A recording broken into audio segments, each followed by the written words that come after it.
بسم اللہ الرحمن الرحیم۔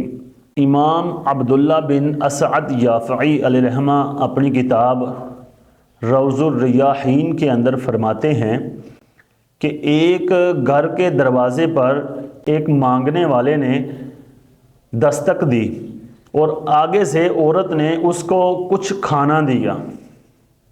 وہ فقیر کھانا لے کر چلا گیا۔ وہی عورت جس نے اس فقیر کو کھانا دیا تھا وہ کچھ دیر بعد اپنے خامند کے لیے کھانا باہر کھیت میں لے کر چلے گئی، اور اس عورت کے ساتھ ایک چھوٹا سا بچہ بھی تھا۔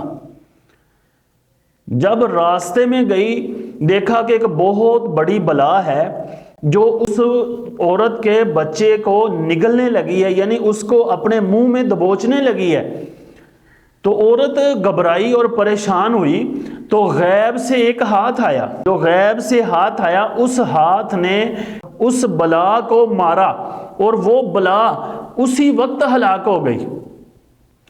تو وہ عورت دیکھ کر حیران ہو گئی کہ یہ ہاتھ کہاں سے آیا؟ تو غیب سے آواز آئی کہ میں تیرا وہی لقمہ ہوں جو تو نے ایک فقیر کو دیا تھا۔